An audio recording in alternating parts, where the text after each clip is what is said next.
사람은 고쳐 쓰는 거 아니다 라는 말 들어보신 적 있으시죠?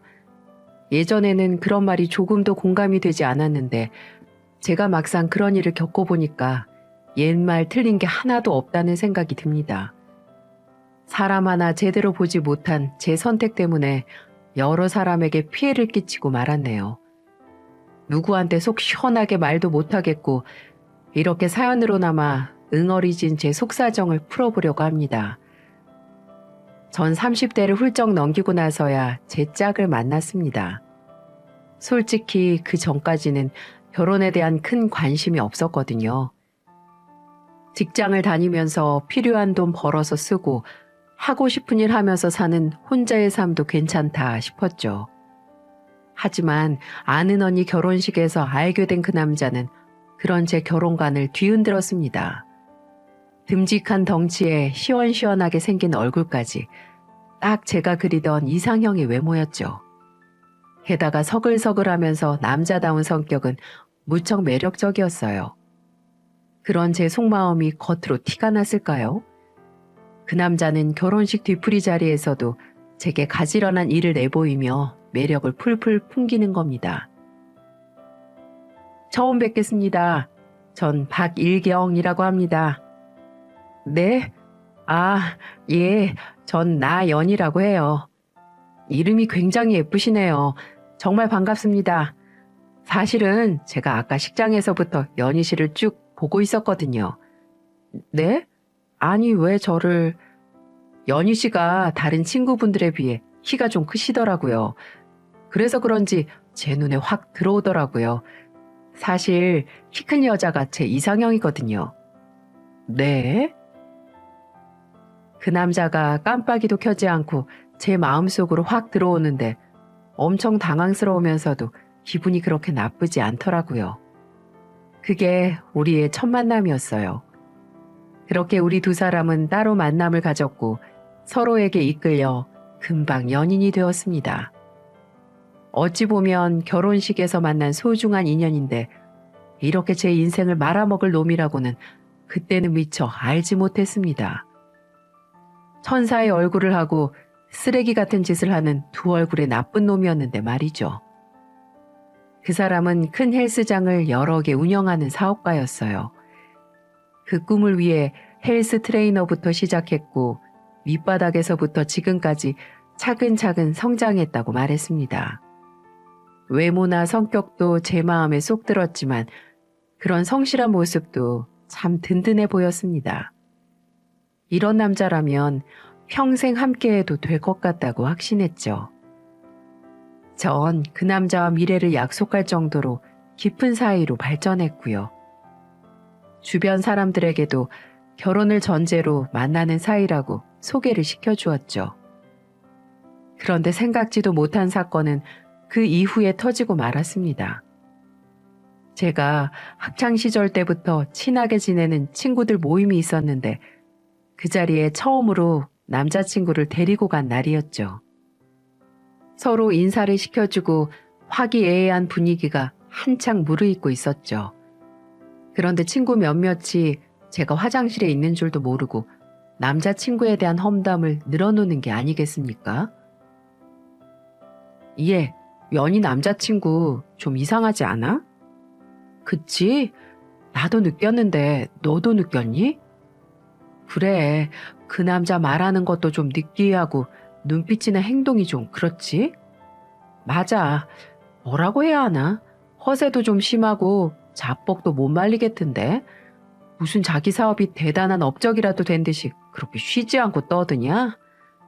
그래, 그렇다니까. 사기꾼기가 다분하더라. 연희걔는 남자를 골라도 무슨 그런 남자를 만나니? 연희가 연애를 아직 못 해봤잖니. 그러니까 남자 보는 눈이 썩은 거지 뭐. 아유, 그러게. 진짜 저 남자랑 결혼을 할 생각인가? 괜히 고생만 할 것 같은데. 모르지 뭐. 그렇다고 이제 와서 우리가 말릴 수 있는 문제는 아니니까. 그것도 다 지 팔자이긴 한데. 친구들이 하는 말을 들으니까 뚜껑이 확 열리더군요. 지들이 그 사람에 대해서 뭘 안다고 저렇게 함부로 떠드는 건지 눈이 뒤집히더라고요. 야, 너희들 지금 뭐라고 했니? 어머, 깜짝이야. 연희야, 너 거기 있었어? 그래, 똥 싸고 있다가 니들 뒷담화에 열받아서 싸던 똥 끊고 나왔다. 근데 뭐? 허세가 심하고 사기꾼 같다고? 니들이 어떻게 나한테 이럴 수가 있어? 친구가 결혼한다니까 질투하는 것도 아니고 어떻게 그런 막말을 할 수 있냐고. 연희야, 그게 아니고 흥분하지 말고 내 얘기 잘 들어봐. 우리 뜻은 그런 게 아니고. 됐어. 니들이 그 사람에 대해서 얼마나 안다고 짓거리니? 오빠가 내 친구들 만난다고 얼마나 좋아했는지 알기나 알아? 사람이 친절하게 구니까 전부 만만해 보여? 니들이 그러고도 내 친구라고 할 수 있니? 연희야. 분을 참지 못한 전 친구들한테 악다구니를 쏟아붓곤 그 자리를 박차고 나왔습니다. 친구고 뭐고 다시는 그 쌍판대기들 보고 싶지 않았어요. 그깟 우정이 대수입니까? 결혼할 친구 축복은 못해줄 망정 시기 질투나 하는 알량한 우정, 그 인연 끊고 살면 그만이라고 생각했죠. 연희야, 그냥 지나가는 소리로 한 건데 너무 화내지 마. 어릴 적부터 친구라며. 이렇게 나와버리면 이제 친구들을 어떻게 보려고 그래. 난 괜찮으니까 그냥 돌아가자. 싫어. 절대 싫어. 처음 본 오빠 욕하는 친구가 무슨 친구야? 나 걔네들이랑 친구 안 해도 되니까 상관없어. 착한 남자친구는 그런 친구들을 두둔하며 괜찮다고 했지만 제가 도저히 용납할 수가 없었어요. 그래서 다시는 그 친구들을 만나지 않겠다고 장담을 했죠. 그땐 몰랐습니다. 왜 친구들이 처음 본 남자친구의 욕을 하는지 당초에 이해가 되지 않았죠. 그저 아주 무례하고 못된 친구들이라고만 여겼습니다. 전 그럴수록 남자친구와 결혼을 하겠다는 마음이 확고해졌어요. 세상 사람들이 다 아니라고 해도 내가 선택한 남자에 대한 확신은 조금도 흔들림이 없었죠. 그리고 얼마 뒤 전 가족들에게도 제 결심을 선포했습니다. 가족들은 갑작스런 제 발표에 놀라워했지만 부모님 입장에선 혼기가 꽉 찬 제 결혼 소식을 반기지 않을 리가 없었어요. 그래? 어떤 남자니? 대체 어떤 남자가 우리 연희 마음을 빼앗았을까? 한번 데리고 와봐라. 엄마가 너무 궁금한데? 알았어요. 그렇잖아도 인사시켜드리려고 마음먹고 있었어요. 그래, 엄마가 맛있는 거 많이 준비해 놓을 테니까 어디 우리 예비사위 얼굴 한번 보자꾸나. 저희 엄마는 큰 갈비집을 운영하고 계셨거든요. 자리를 잡은 지도 오래됐고 맛집으로도 소문이 나서 소위 말하는 대박집이었어요. 순전히 엄마의 음식 솜씨만으로 변변치 못한 우리 집 형편을 일으켰으니까 여장부가 따로 없었죠. 그런 엄마가 딸이 결혼한다는 소리에 저렇게 소녀처럼 좋아하니까 덩달아 저도 기분이 좋았습니다. 전 약속한 날짜에 남자친구를 데리고 집으로 갔고 부모님과 동생들에게 제 신랑감을 정식으로 소개시켜줬습니다. 훤칠하고 잘생긴 남자친구 첫인상에 다들 좋아했죠. 남자친구의 시원시원한 성격에 식구들 모두 흡족해하는 것처럼 보였습니다. 그런데 문제는 전혀 예상하지 못한 곳에서부터 시작됐어요. 부모님이 남자친구와 하는 일에 대해서 물었는데 뜻밖에도 남자친구가 엉뚱한 말을 하는 겁니다. 피트니스 사업을 한다고 들었는데 피트니스 사업이라면 운동하는 곳을 말하는 거죠? 예, 어머니. 제 브랜드를 만들어서 좋은 자리에다가 피트니스 체인을 내주는 사업을 하고 있습니다. 제가 운영하는 곳은 3군데나 되고요. 어휴, 사업 수완이 대단한가 보네. 아직 젊은 나이인데 사업을 크게 하네요. 네, 제가 일을 한번 시작하면 끝까지 하는 편이라서요.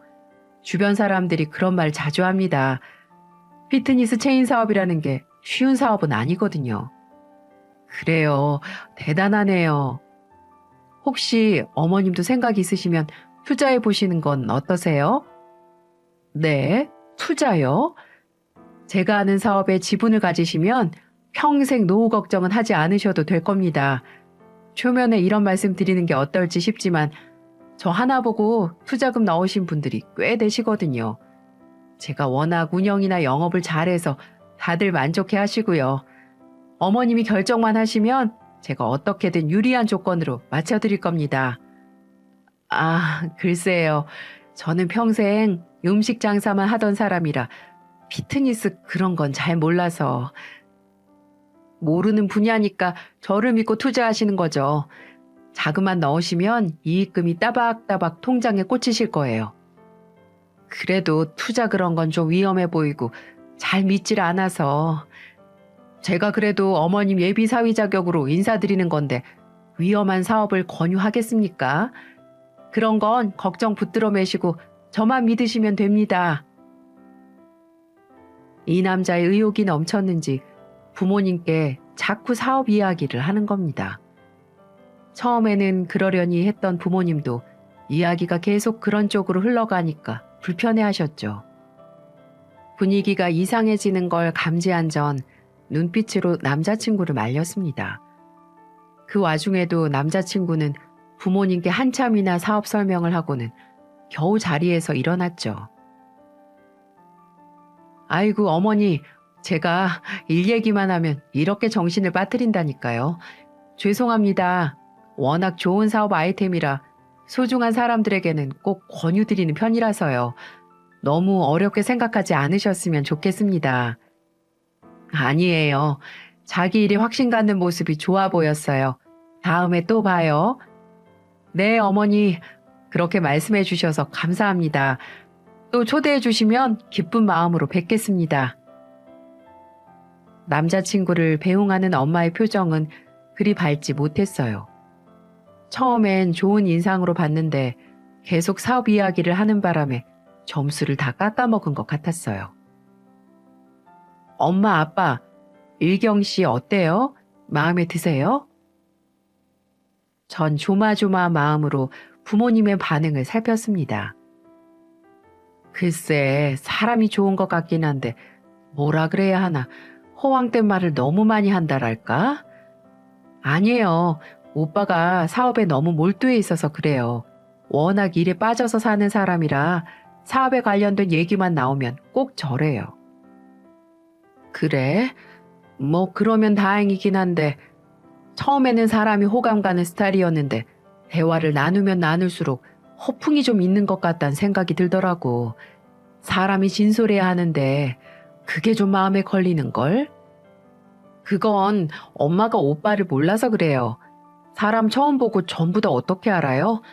워낙 일만 생각하는 사람이니까 엄마 아빠한테도 신이 나서 일 얘기를 한 것뿐이라고요. 사람을 그렇게 편견을 갖고 보면 다 나쁘게만 보이죠. 어휴, 얘는 또 왜 정색을 하고 그래? 누가지 좋아하는 사람 아니랄까 봐. 네가 어떠냐고 물었잖아. 그래서 솔직히 말한 건데 뱁새 눈을 뜨고 그러니. 아, 몰라. 난 아무튼 오빠랑 꼭 결혼할 거니까 그렇게들 아세요? 설마 별것도 아닌 거 가지고 트집 잡고 그러면 안 돼요? 그래, 알았어. 누가 트집을 잡는다니. 그저 그런 부분이 좀 아쉽다는 거지. 너 발끈하는 거 보니까 내가 말린다고 말려지지도 않을 것 같은데 뭘. 알았으니까 상견례 날짜나 얼른 잡고 식 올릴 거면 빨리빨리 서두르자꾸나. 정말이죠? 그럼 두 분 모두 반대하는 거 아니시죠? 그래, 그렇다니까. 엄마는 마지못해 결혼을 허락했고 마침내 전 하얀 드레스를 입고 식장에 입장할 수 있었습니다. 하지만 그것이 제게 축복의 길이 아니라 불행의 길이었다는 걸 전 전혀 알 수 없었죠. 처음 남편과의 신혼생활은 꿈결처럼 느껴질 만큼 행복했어요. 제가 사랑하는 사람과 함께 한 공간에서 밥을 먹고 잠을 자고 숨을 쉬고 있다는 사실이 너무나 좋았죠. 남편도 금이야 오기야 저를 참 아껴주었습니다. 그런 신혼의 단꿈에 금이 가기 시작한 건 채 넉 달이 되지 못했을 때부터였어요. 어느 날부턴가 남편의 표정은 늘 어두웠고 없던 짜증도 조금씩 부리더군요. 꼭 뭐에 쫓기는 사람처럼 불안해 보이기도 했고요. 제가 무슨 일이 있냐고 물어도 그냥 피곤해서 그런다며 어물쩍 넘어가는 겁니다. 하지만 여자의 촉이라는 게 있잖아요. 남편한테는 분명 무슨 일이 있다는 걸 전 알 수 있었습니다. 남편과 진지한 대화를 나눠봐야겠다고 생각한 전 어느 날 남편이 운영하는 피트니스 센터로 찾아갔어요. 점심 먹으러 왔다며 남편을 깜짝 놀라게 해주려던 마음이었죠. 그런데 이상하게도 운동하는 회원들로 꽉 차 있어야 할 센터가 아수라장이 되어 있는 게 아니겠어요? 잔뜩 화가 난 사람들이 우르르 몰려와 센터 직원들에게 거센 항의를 하고 있는 겁니다. 영문을 몰랐던 저는 평소 얼굴을 알고 지냈던 센터 직원에게 물었죠. 사모님, 여긴 어쩐 일이세요? 아니, 이게 지금 무슨 난리예요? 오빠는 어디 갔고요? 그러니까 그게 사실은... 직원이 얼른 대답을 하지 못하고 망설이는 사이 항의를 하던 사람들의 시선이 한꺼번에 제게로 쏠리는 겁니다. 당신이 여기 센터 사장 와이프예요? 네, 그런데 대체 무슨 일들이시죠? 마침 잘 됐네. 당신 남편이 수백만 원짜리 회원권은 다 받아 처먹고 갑자기 폐업을 해버렸어요. 이거 어떻게 책임질 겁니까? 지금 피해자가 몇 명인 줄이나 아세요? 네? 그게 무슨 말씀이세요? 폐업이라뇨. 그럴 리가 없는데. 시침이 뗀다고 내가 속을 것 같아? 당신도 공범이지? 아니, 공범이든 아니든 당신 남편이 벌인 일이니까 당신도 책임이 있지. 빨리 내 돈 내놔. 내 돈 내놓으라고. 아니, 그게 무슨... 어머, 이거 왜 이러세요?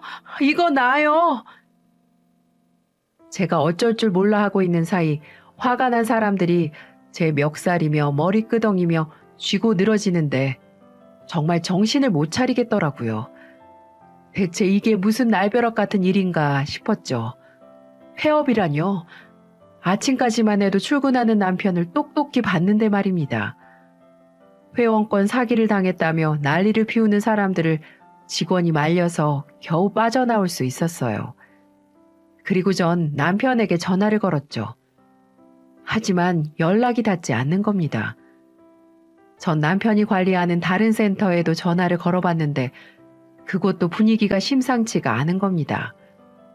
이제 보니 남편 사업에 큰 문제가 있던 모양입니다. 어쩐지 그간 남편의 기색이 그렇게 좋질 않더니만 역시 제가 모르는 사달이 나고 만 것이었어요. 밤새 남편을 기다렸습니다. 전화와 문자를 수백 통 했는데도 연락이 없었죠. 점점 불안해지기 시작했어요. 혹시라도 이 사람이 엉뚱한 생각을 할까봐 걱정이 되기 시작했습니다. 저 남편에게 아무리 힘든 일이 있어도 함께 헤쳐나갈 수 있다는 문자를 보냈어요. 제가 다 해결해 줄 테니까 제발 연락만 해달라고 애원을 했죠. 그 문자가 남편의 마음을 움직였나 봅니다. 그렇게 연락이 닿지 않았던 남편에게서 전화가 걸려오더라고요. 오빠, 대체 어디야? 왜 이렇게 연락이 안 돼? 연희야, 내가 미안하다. 너한테 말을 하지 못해서 정말 미안해. 나 사실 사업을 무리하게 확장하려다가 그만 말아먹고 말았어. 이제 모든 게 다 끝장이야.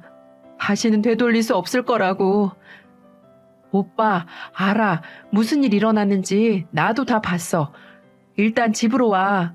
와서 차분하게 얘기해보자. 아니야, 연희야. 내가 책임져야 할 돈이 3억이 넘어. 여태껏 사방으로 뛰어다니며 억지로 막고 있었는데 이젠 더 이상 힘들어서 안 될 것 같아. 미안하다, 연희야. 끝까지 지켜주지 못해서 미안하다. 나 없어도 잘 살고,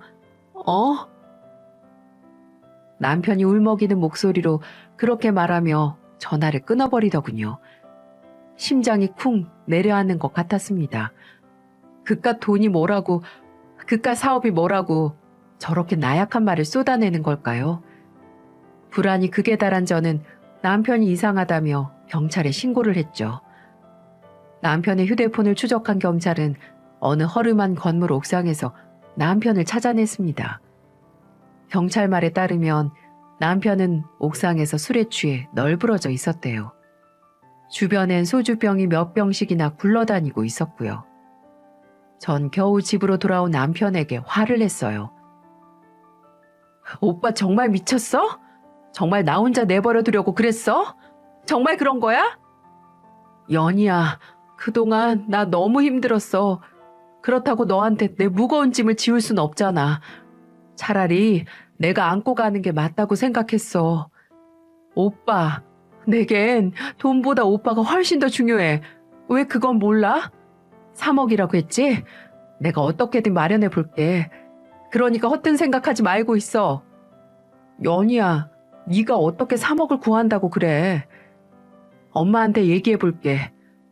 장모님한테? 장모님이 그런 큰 돈을 선뜻 해주실까? 그럼 사위가 당장 죽을 판인데 어떻게 해? 엄마가 어떻게든 도와주실 거야. 그래, 면목 없다, 연희야. 전 이 모든 사실을 엄마에게 말을 하고 도움을 요청했습니다. 3억이란 돈이 무척 큰 돈이었지만 모든 경제권은 엄마가 쥐고 있었기에 엄마가 결심만 해주면 우리의 위기는 넘길 수 있을 거라고 생각을 했어요. 뭐? 그게 정말이니? 박서방이 정말 그런 짓을 했단 말이야? 엄마, 그렇다니까요. 그 사람 이대로 뒀다간 정말 큰일 나겠어요. 그러니까 엄마가 제발 한 번만 도와주세요. 네? 제 간곡한 사정에 엄마도 고민을 하는 눈치였죠. 엄마에게도 적은 액수는 아니었지만 그래도 우리 집은 엄마가 오랫동안 대박 갈비집을 운영하면서 이래저래 재산을 좀 모았거든요. 일단은 알았다. 하지만 거저주는 거 아니야. 일단 박서방 급하다니까 사업 자금으로 쓰고 다시 열심히 벌어서 갚으라고 해. 알았지? 네, 정말 고마워요, 엄마. 엄마의 결단에 전 한시름을 놓을 수 있었습니다. 절망에 빠져있던 남편도 이 소식에 뛸 듯이 기뻐했죠. 정말이야, 연희야? 정말 장모님이 3억을 해주신대? 그렇다니까. 엄마가 오빠 힘들다고 하니까 급한 대로 쓰라고 3억 해준다고 그랬어. 우와, 정말 다행이다. 그런데 장모님이 그 정도로 돈이 많으신가? 작은 건물 가지고 있는데 그거 담보해서 대출 받아주기로 했어. 그러니까 오빠, 이번 위기 넘기면 진짜 열심히 해야 돼. 엄마가 열심히 돈 벌어서 갚으라고 했어. 알았지? 그래, 그래야지. 남편의 얼굴이 그제야 확 피더라고요. 흐리멍텅한 눈빛이 총명해지고 거무튀튀했던 낯빛이 환하게 밝아졌습니다.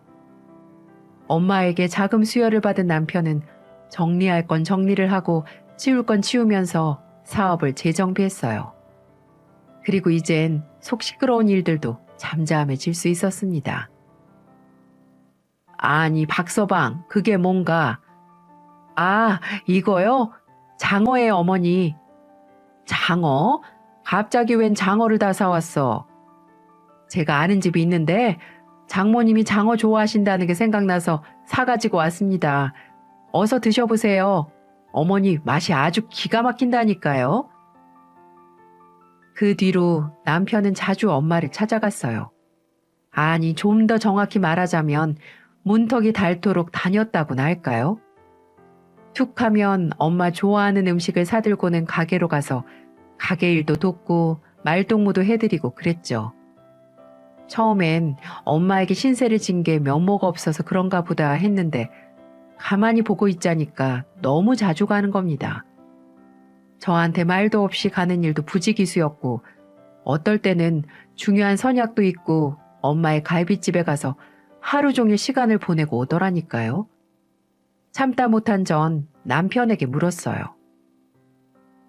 아니 오빠, 엄마 매장에 또 갔다 왔어?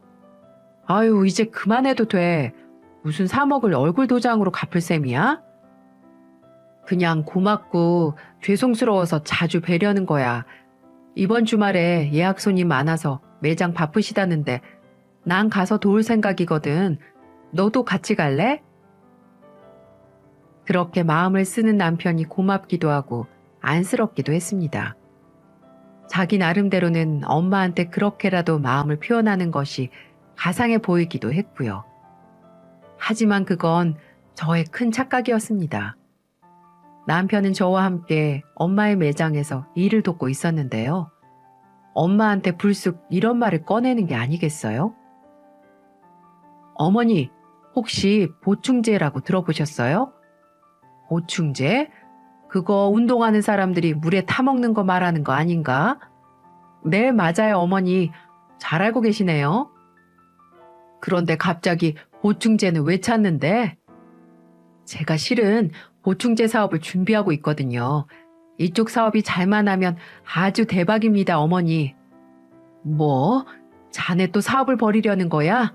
지금 하는 사업도 버거운 것 같은데 다른 데 손을 대서 되겠어. 걱정 마세요. 보충제 쪽도 제가 아주 잘 알고 있는 분야라서 문제 없어요. 그런데 이런 사업은 마케팅 쪽에 자본이 좀 들어가거든요. 그래서 말인데 혹시 어머니 이쪽에 투자를 한번 해볼 생각 없으세요? 뭐 투자? 그러니까 나보고 자네가 하겠다는 보충제 사업에 돈을 대라는 말인가? 네, 바로 그거예요. 어머니, 우리나라에 정기적으로 운동하는 인구가 얼만 줄이나 아세요? 보충제는 아주 큰 시장이라니까요. 제 생각엔 어머니가 2억 정도만 투자를 하시면 톡톡히 재미를 보실 겁니다. 이 사위 한번 믿고 진행해 보세요. 이건 뭐 변죽이 좋다고 해야 하는 건지 철이 없다고 해야 하는 건지 아내인 저조차도 왜 저렇게 생각 없이 구는지 이해가 되지 않더라고요. 저는 싸늘하게 굳은 엄마의 표정을 보곤 얼른 남편을 말렸죠. 오빠, 갑자기 왜 사업 얘기야? 지금 그런 말 할 처지가 아니잖아. 아니, 그게 아니고 우리가 장모님한테 큰 도움 받았잖아. 그래서 말씀드리는 거지. 이건 너무나 좋은 사업이거든. 그건 나중에 나랑 얘기하는 게 좋겠어. 어? 에이, 당신이야말로 왜 이래? 장모님한테 아주 좋은 기회를 드리는 건데 식구끼리 다 같이 잘 되는 게 좋지. 아니, 똥인지 된장인지 구분하지 못하는 것도 아니고 엄마한테 3억을 빌린 지가 얼마나 됐다고 또 투자하라는 소리가 나오는 게 신기할 정도였어요. 결국 참다 못한 엄마가 남편에게 일가를 하더라고요. 박서방, 자네 대체 정신이 있는 건가 없는 건가? 그렇게 사업을 하다가 말아먹었으면 좋게 성실하게 일할 생각을 해야지. 뭐라고? 또 투자를 하라고? 자네는 내가 은행으로 보이나? 예. 아니 장모님, 말씀이 좀 지나치시네요. 전 그저 좋은 사업 아이템을 말씀드려 본 것뿐인데요. 그리고 꼭 제가 불성실하게 일한 것처럼 말씀하시는데 장모님 저 무지하게 열심히 일하는 사람이에요. 그런 사람이 또 사업을 벌이겠다는 게 말이 돼? 3억 가져간 지가 얼마나 됐다고 또 돈을 나한테 달라고? 아니, 솔직히 장모님한테 2억쯤은 금방 만들 수 있으시잖아요. 하나밖에 없는 사위한테 주는 것도 아니고 투자하시는 건데 그게 그렇게 어려우세요? 제가 그동안 이 가게 일을 얼마나 열심히 도왔는데요. 저 정말 서운합니다. 뭐라고? 자네 그걸 지금 말이라고 하나? 아유, 속 터져서 원. 그런 소리 듣고 싶지 않으니까 어서 돌아가게나. 그리고 다시는 가게 나오지 않아도 되니까 그렇게 알고. 저희 부부는 거의 쫓겨나다시피 가게를 나서야 했어요. 남편은 아직도 잘못된 게 뭔지 모르겠다는 듯 씩씩거리더군요. 연희야, 장모님 왜 저렇게 역정을 내시지? 내가 뭐 잘못했냐? 당연히 잘못했지. 왜 갑자기 투자를 하라는 말을 하고 그래? 우리 처지가 엄마한테 투자하라는 말을 할 땐 아니잖아. 아니, 정말 이해가 안 되네. 돈을 빌려달라는 것도 아니고 그냥 달라는 것도 아닌데 왜 화가 나? 장모님 돈 불려드리겠다는 건데 그게 잘못된 건가? 오빠, 그건 오빠 생각이고 엄마한테는 2억 내어달라는 말처럼밖에 안 들리지. 그건 당연한 거 아니야? 아니지. 어떻게 투자의 개념을 이해들을 못해. 아유, 답답하다 정말. 아무리 제가 설명을 해도 남편은 도무지 이해를 하지 못하는 겁니다.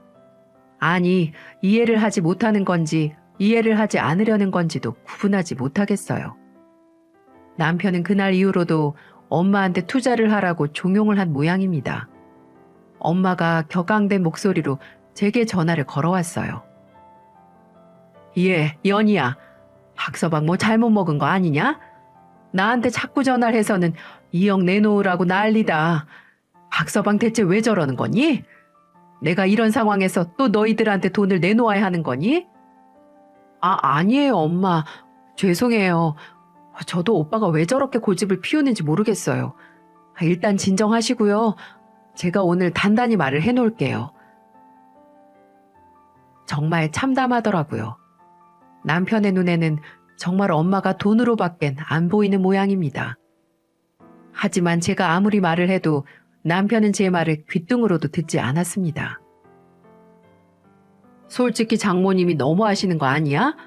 아니, 그만한 재력이 있으시면 하나밖에 없는 사위 돕는다고 생각해도 될 텐데 왜 저러시냐?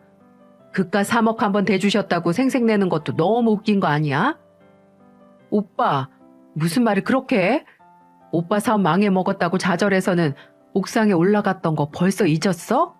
그런 오빠를 구해준 게 우리 엄마야. 안 그래? 그래, 내 말이 바로 그거야. 그땐 도와주고 왜 지금은 모른 척 하시는데?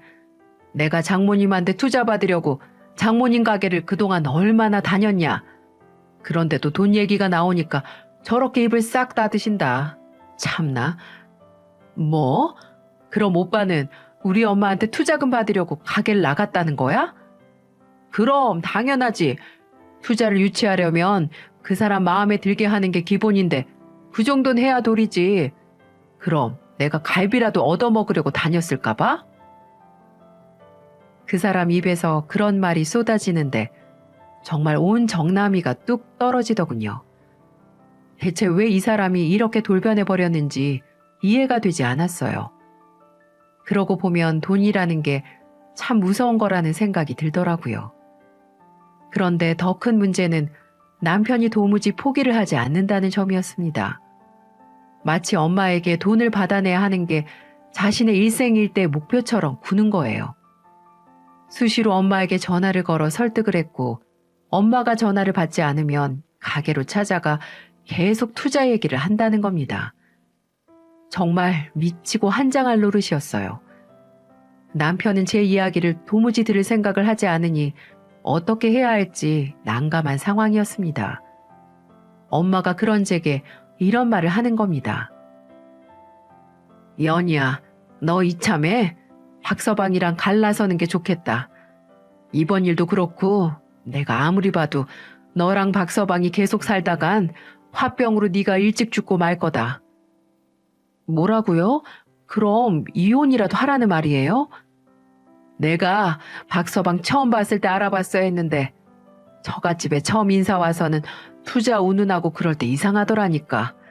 어떻게 된 게 지 장모를 돈으로밖에 안 보니? 어휴, 내가 도시락 싸들고 다니면서 널 뜯어말렸어야 했는데. 엄마, 박서방 그런 사람 아니에요. 사업에 욕심이 많아서 그렇지 엄마를 그렇게 생각하는 건 아니라니까요. 아니긴 뭐가 아니야. 그놈 시뻘건 눈엔 오직 돈밖에 보이질 않는다니까. 흰소리 그만하고 더 늦기 전에 갈라서. 요즘 같은 시대에 이혼이 뭐 어때서. 길을 잘못 들어갔으면 차를 돌리는 게 맞는 거지. 너희들한테 애도 없는데 뭐가 걱정이야? 엄마, 네가 사람 보는 눈이 썩어서 아직도 그런 소리를 하지. 그럼 정말 박서방이 그런 사람인지 아닌지 나랑 시험해 볼래? 네가 충격받고 상처받을 거 뻔하지만 내 딸이 나는 바보같이 당하는 거 정말 싫다. 네 남편은 너한테 가면을 쓰고 있는 거라고 이거사. 가면이요? 그리고 뭘 시험하자는 거예요? 만약 박서방이 진심으로 날 생각한다면 내가 박서방이 그렇게 원하는 2억 원 시원하게 내줄게. 하지만 그렇지 않으면 너도 미련 없이 이혼하는 걸로 하자꾸나. 어떠니? 꼭 이렇게까지 해야겠어요? 그래. 요즘 꿈자리도 안 좋고 자꾸 뭔가가 불안하고 이참에 끝을 봐야 되겠어. 그래서 어떻게 할 건데요? 그건 나한테 다 생각이 있어. 너 경미 이모 알지? 엄마 친구. 그 친구가 얼마 전에 그렇게 행동해서는 확실히 누가 자기를 위한 건지 아닌지를 정확히 파악했다고 하더라. 나도 그 방법을 써먹어 볼까 해.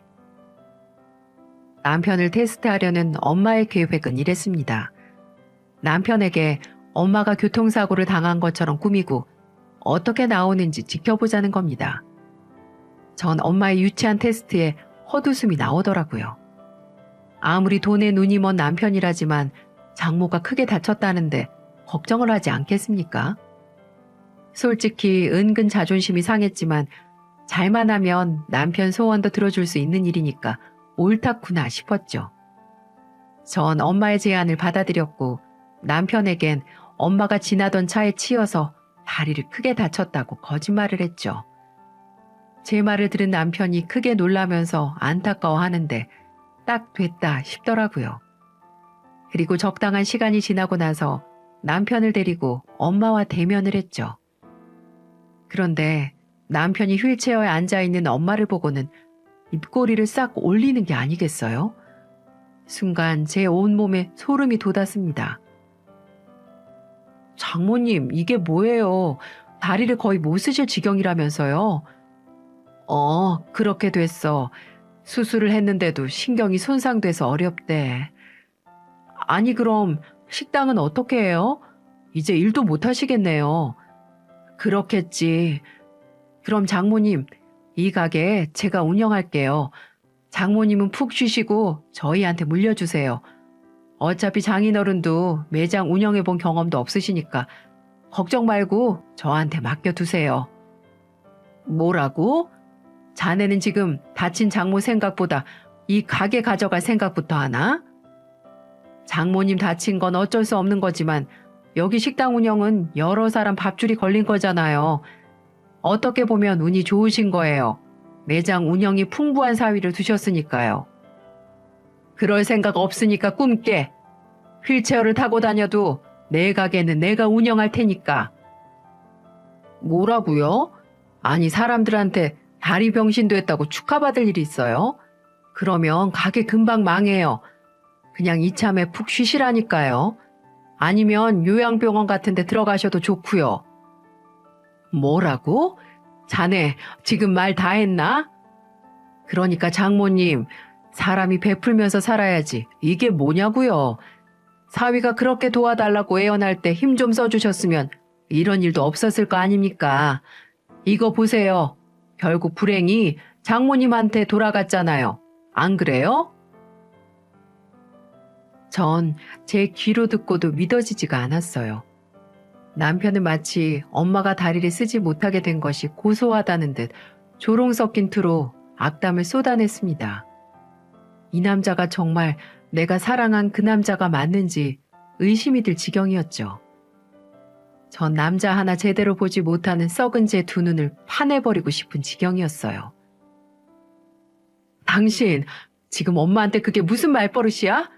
왜 이렇게 사람이 무례하게 굴어? 무례하게 군 건 내가 아니라 바로 네 엄마지. 마음을 곧게 쓰지 못하니까 저렇게 다리 병신이 되고 만 거라고. 뭐라고? 정말 말 다 했어? 그래, 내가 오늘부터 사위하지 않는 한이 있더라도 이 말은 꼭 해야겠어. 사위 자존심은 안중에도 없는 네 엄마, 정말 최악이야. 남편의 그 말에 하늘이 빙글빙글 돌더라고요. 진짜 저야말로 최악의 남자를 남편으로 여겼던 거였죠. 이렇게 바닥까지 쓰레기인 남자일 줄은 정말 몰랐습니다. 엄마가 사색이 된 제 얼굴을 보며 조용히 말하더라고요. 거 봐라. 내가 뭐라고 했니? 이놈 인성이 글러먹었다니까. 엄마는 그런 말을 남기면서 휠체어에서 부스스 일어났어요. 그 모습을 본 남편의 눈이 휘둥그레 떠졌죠. 뭐야? 다리 못 쓴다고 하지 않았어요? 엄마는 놀란 남편을 무서운 눈으로 노려보며 이렇게 말했습니다. 자네가 어떻게 나오는지 시험해보려고 장난을 좀 쳐본 건데 자네는 정말 가망이 없는 사람이군. 이제 다 끝났으니까 두 사람 확실하게 정리해. 예? 시험을 하다니요? 그리고 무슨 정리를 해요? 남편은 식은땀을 줄줄 흘리면서 당황스러워했지만 엄마는 냉정하게 돌아섰어요. 남편이 절 보며 묻더군요. 여보, 장모님이 지금 무슨 말을 하시는 거야? 그러니까 내가 어떤 반응을 보이는지 확인하려고 다리가 다친 척을 했다는 거야? 그래, 엄마랑 나랑 요즘 오빠가 행동하는 모습이 하도 이상하고 믿지 못할 행동들을 하고 다니니까 엄마하고 내가 눈물 머금고 시험해 본 거야. 오빠가 다친 엄마를 진심으로 위로하고 안타까워하면 엄마가 2억 원을 오빠한테 대주기로 했고 그 반대면 내가 오빠랑 이혼하는 걸로 말이야. 그런데 넌 세상에 정말 거머리 같은 새끼다. 너 같은 쓰레기는 이 세상에 없을 거야. 내가 콩깍지가 씌어도 단단히 씌었었지. 엄마만 아니었으면 내가 너 같은 놈이랑 평생 살았을 거 생각하니 아직도 바들바들 떨린다. 뭐라고? 당신 말 다 했어? 지금 날 버리겠다고? 제 말을 들은 남편의 표정이 얼마나 가관이었는지 정말 여러분들에게 보여주고 싶을 정도였네요. 개차반처럼 굴더니만 낙동강 오리 신세가 돼버린 셈이었죠. 저는 과감하게 이혼하자고 말하고는 다시는 연락을 못하게끔 만들어버렸습니다. 저는 현재 남편과 이혼 소송 중이에요. 남편이 합의 이혼을 죽어도 하지 않는다고 버티는 바람에 소송까지 이르게 되었죠. 그리고 엄마는 거기서 그치지 않았습니다. 남편에게 주었던 3억 원을 되돌려달라는 지급 명령 민사소송까지 걸었고 현재 그것도 진행 중입니다. 만약 자금을 되돌려 받게 되면 남편의 피트니스 체인 사업은 크게 위태롭게 되겠죠. 아니, 거의 망한 거나 다름없겠죠. 그랬더니 엄마와 저를 얼마나 찾아 헤매는지 무슨 하이에나 같습니다. 저희가 본인 연락을 다 차단해버리니까 아는 사람들의 핸드폰으로 전화를 해서는 한 번만 살려달라고 애걸복걸 하는데 그 모습이 얼마나 가소로운지 몰라요. 그러다가 자기 뜻대로 안 되면 물건을 부수고 술 먹고 울고 혼자 아예 생쇼를 하고 다니는 것 같습니다. 그러면서 이 세상에 사랑하는 사람은 저밖에 없다며 모든 걸 포기하고 저만 바라보고 싶다고 하는데 이미 버스 떠났다고 한 번만 더 다른 사람 핸드폰으로 연락하면 경찰에 접근 금지 명령 신청할 거라고 강하게 저도 말해놓은 상태입니다. 자업자득이라는 말이 있듯이 이놈은 이 세상이 만들어 놓은 괴물과 같은 존재였어요. 그래도 어쩌겠습니까? 다 자기 욕심 때문에 사태가 이렇게까지 돼버린걸요. 제가 남자 한 번 잘못 만나는 바람에 엄마를 비롯해서 온 식구들에게 상처를 준 것 같아 아직도 죄송스러운 마음뿐이네요. 엄마는 다 잊고 제 인생을 살라고 하지만 그게 좀처럼 쉽지 않아요. 한 번의 결혼 실패로 전 사람을 대하는데 무척 조심스러운 하루하루를 보내고 있습니다. 앞으로 사람 보는 눈을 키워서 무작정 사람을 믿고 착한 코스프레하는 호구짓은 안 하도록 열심히 살아보도록 하겠습니다. 그리고 저를 지옥에서 구원해준 엄마에게도 평생 옆에 있으면서 갚아나갈 참이에요. 그러니 여러분, 엄마와 제가 앞으로 행복하게 잘 살 수 있도록 따뜻한 응원 부탁드립니다. 제 사연은 여기까지예요.